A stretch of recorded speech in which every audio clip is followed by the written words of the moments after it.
You feel it, don't you? That constant tug in your chest, like you're already late for something. But you're not even sure what. Everyone seems to be moving faster, getting somewhere, achieving something, while you're still trying to catch your breath. But what if that feeling wasn't truth? What if rushing is the very thing pulling you further from where you're meant to be? You keep pushing yourself forward, don't you? Faster mornings, more efficient routines, skipping the slow moments because they feel wasteful. Somewhere along the way, success started to feel like a finish line, and every pause began to look like failure. You glance around and see people already there, in the job, the relationship, the version of themselves you thought you'd be by now. And a quiet panic whispers, "You're running out of time." But stop, just for a moment. Notice your shoulders. Notice your breath. Has it been shallow all day? You live in a world that treats time like a race. You were taught to hustle, to climb, to compete, often before you even understood what you were climbing toward. You were told that the earlier you arrive, the better. That being ahead somehow guarantees fulfillment. That getting there first means you'll be okay. And so, you keep running. You load your calendar. You punish yourself for sleeping in. You judge your worth based on how many boxes you check off before breakfast. Even the things meant to heal you, journaling, meditation, exercise, become achievements to unlock instead of experiences to feel. But let's look at that race more closely. What's the prize, really? Where are you trying to go? Picture this. You're on a treadmill. It's moving fast. You're sweating, panting, trying to keep up. Around you are other people on their treadmills, looking just as strained. You're all side by side, sprinting nowhere. The more you speed up, the more anxious you get.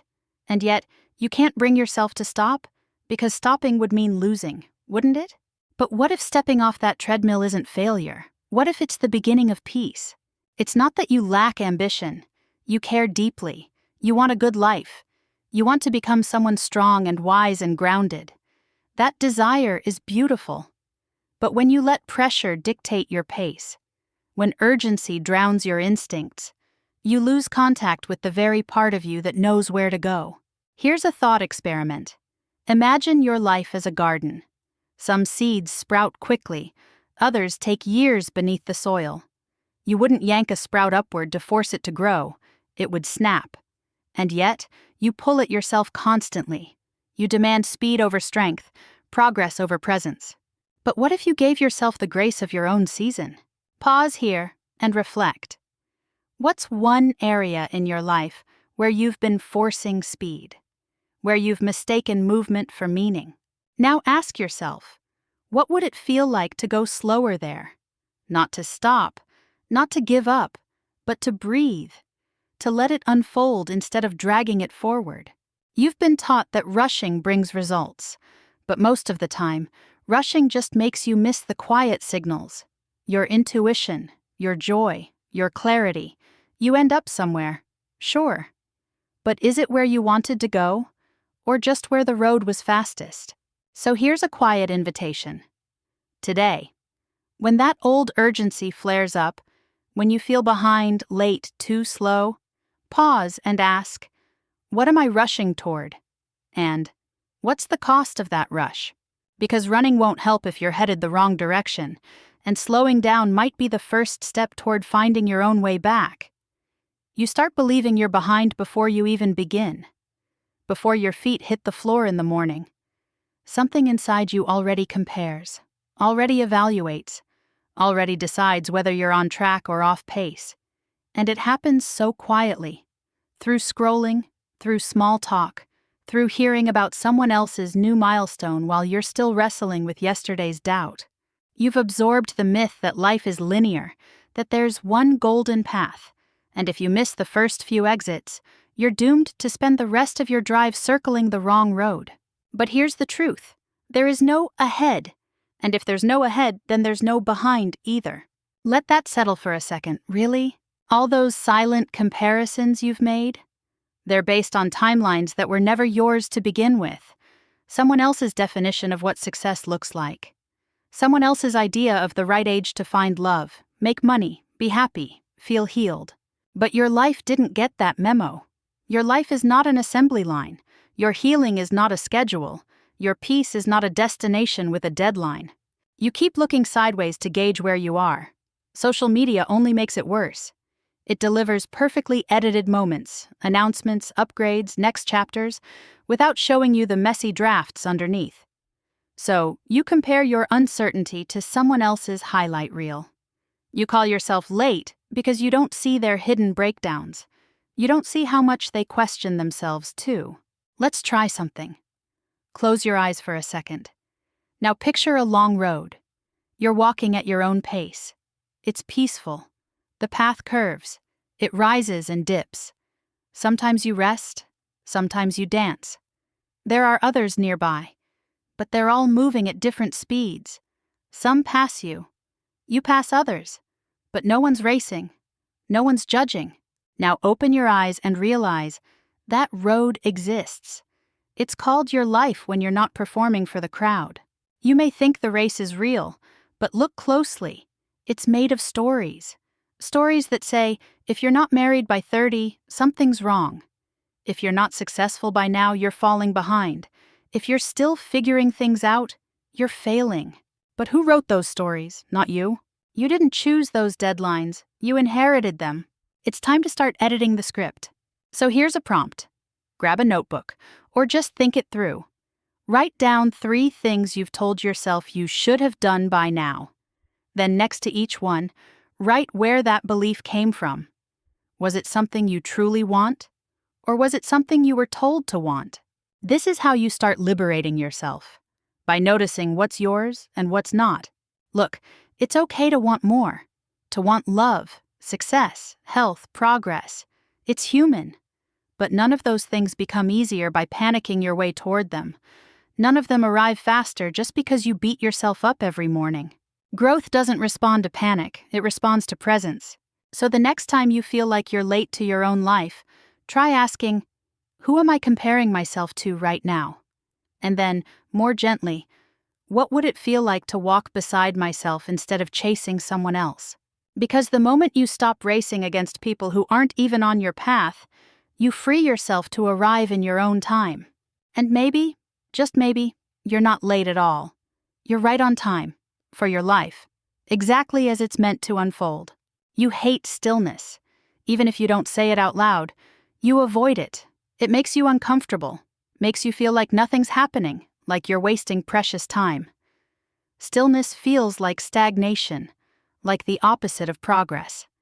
And so, you keep moving. Or at least, pretending to move. You fill your days with tasks or distractions. Anything to avoid that quiet space where nothing seems to be getting done. You tell yourself you're being lazy. You tell yourself you're falling behind again. But here's the twist. What if that stillness isn't empty? What if it's essential? You've been taught that real growth is loud, noticeable, measurable, the before and after. The transformation that gets claps and comments. But some of the most important shifts in your life won't come with fireworks. They'll happen slowly, quietly, underground. Think of a seed. Before it ever breaks the surface, it's alive, changing, rooting, expanding in the dark. It doesn't look like progress. It doesn't feel like progress. But something essential is happening beneath the soil. And it has to happen there, before anything visible can grow. Now think about your own seasons of stillness. Those days, weeks, months where nothing big was happening, where you felt stuck. What if those were the exact moments you were being rerouted? There's a kind of growth that happens in stillness. A kind you can't post about. A kind that isn't linear or loud or sexy. But it's real. It's the part where you learn to sit with yourself without needing to prove anything. Where you ask the hard questions without rushing toward an answer. Where you start to notice the small, sacred shifts in how you think, how you treat yourself, how you see the world. That's not stagnation, that's depth. Here's a scenario you might know. You're sitting in your room. It's quiet. The kind of quiet that used to feel peaceful, but now it feels heavy. You scroll for a while, but nothing helps. You look around and feel like life is passing you by. And in that moment, this voice starts to rise in you. What are you even doing with your life? That voice sounds like truth, but it's not. It's fear in disguise. And fear hates stillness, because stillness forces it to speak up. And when it speaks, you finally hear what it's been whispering all along. So instead of running from the silence, what if you sat inside it? What if you listened? Try this practice.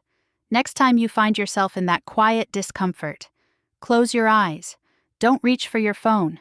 Don't make a to-do list. Just breathe. Then ask yourself gently, what's rising in me right now that I've been too busy to feel? And then, just notice. No fixing. No judging. Just noticing. That's inner work. And it's powerful. It might not look like anything is happening, but later, when the right opportunity appears, when clarity hits you out of nowhere, when you react differently than you used to, that's how you know something shifted. You've been growing roots. And roots don't make noise. They make stability. So when life gets quiet again, when nothing seems to be happening, remember, you're not stuck. You're settling. You're grounding. You're preparing. The flower doesn't bloom all year. The tree doesn't bear fruit every month. You're allowed to rest. You're allowed to pause. You're allowed to grow in ways that no one can see yet.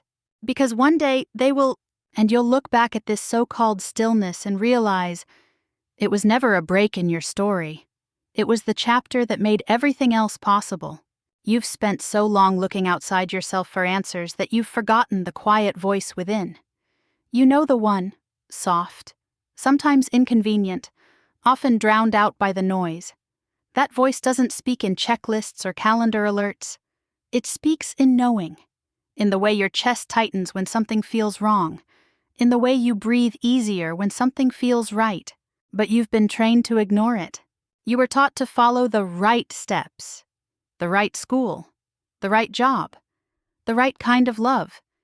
You learned to chase approval like it was oxygen. And now you find yourself performing, even when no one is watching. You say yes when you mean no. You stay when you want to leave. You settle for fine because joy feels too risky. And all the while, something inside you is asking, is this really what I want?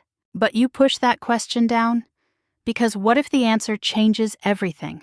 It might, and maybe that's what you need. You can only live someone else's idea of a good life for so long. Eventually, the script gets too tight. The mask starts to itch.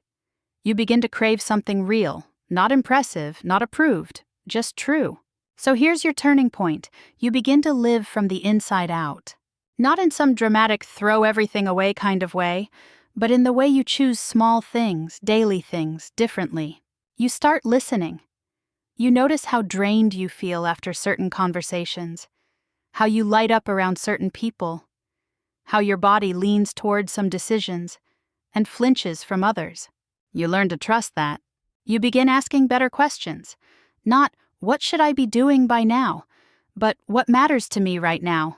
Not, how do I measure up? But what kind of life feels honest to me? Here's a practice to anchor that shift. Find a quiet space. Place your hand on your chest, close your eyes and ask, what am I pretending not to know? Sit with that, let the answer come slow, because the real you, the one buried beneath all the shoulds and scripts, that version already knows the way. Living from the inside out means you stop chasing other people's timelines. You stop treating your life like a checklist. You stop shrinking your truth just to keep things comfortable. You start honoring your values, even when they surprise you, even when they cost you approval. You might not get applause, you might disappoint a few people, but you'll breathe easier. That's how you know you're getting closer. You begin to notice peace as a signpost. When something aligns, it doesn't always make sense, but it feels settled. It doesn't scream. It doesn't rush. It's just right. This isn't a one-time choice. You'll have to remember it again and again, because the world will try to pull you back, into urgency, into comparison, into performance. But each time you return to yourself, you build a stronger foundation. Living from the inside out doesn't mean you stop growing. It means you grow in the direction of your soul, not in the direction of someone else's applause. So the next time you're faced with a choice, not a life or death one, just a small one, a daily one, ask, which option brings me closer to who I really am? That's how you live your way into your own rhythm. That's how you become someone who's not rushing to be on time, but rooted in your time. Your life doesn't have to look like anyone else's. It just has to feel like yours. You're not behind, you're just not present. That truth lands differently when you stop chasing time and start noticing how much of it you're actually missing. Not because you don't have enough, but because you're not inside it. You're watching your life from a distance, always calculating what's next, what's missing, what's not enough yet. But presence brings you home. When you are fully here, breathing, feeling, witnessing, everything shifts. Time stops being an enemy. It becomes a companion. It stops racing against you and starts walking with you. You stop living like every moment is an audition for the future. You stop measuring each day by what it produced. Instead, you begin to experience it, to taste it, to actually feel your life instead of rushing through it like a list of errands. You stop needing to rush because you're no longer late. You're here. You feel your coffee cup in your hand. You hear the sound of the leaves in the afternoon. You notice how your shoulders fall when you let yourself laugh for no reason. None of this moves the plot forward, but it makes the story real. And maybe that's the point. You see, when you're present, your timing starts to feel perfect, not because everything happens fast or makes sense, but because you're awake for it. You begin to trust the rhythm of your own unfolding. You notice the strange, miraculous timing of things that once felt random or inconvenient. You start seeing that delays are often protection, that pauses are often preparation, that what you thought was a detour was the exact path you needed. And suddenly, your pace no longer feels like a problem. It feels like a design. Try this. Next time you're caught in that old urgency, your heart racing, your thoughts spinning, that familiar tightness in your chest, pause. Touch something near you, a surface, a sleeve, your own hands. Feel it. Breathe. Then ask, what if nothing is wrong right now? Because more often than not, that pressure you feel isn't truth. It's just habit, a leftover reflex from a lifetime of rushing. But habits can change, and presence is a practice. Start practicing by noticing the texture of the sky, the sound of your own voice when you're being honest, the way your body relaxes when you let go of the need to perform. Presence won't make you rich overnight. It won't give you every answer, but it will make your life yours again. And from there, timing stops being something you fear. It becomes something you feel. So you stop panicking when things take longer than you planned. You stop judging your story against someone else's chapter. You stop chasing the version of you that was supposed to be there by now. Because you're not there. You're here. And here is where life is. Here is where you're learning, where you're softening, where you're becoming. And maybe, just maybe, that's right on time. So now you breathe a little slower. You stop gripping the future so tightly. You start allowing the quiet, imperfect, unfolding of your days to be enough. Maybe you don't need to prove anything right now. Maybe your growth doesn't have to look impressive to be real. Maybe you're not late, because time was never a test. It was a companion, a space to live inside, not outrun. And in this space, right here, right now, you remember, you are allowed to move slowly, live gently, and trust the rhythm of your own becoming. You're not late. You've arrived.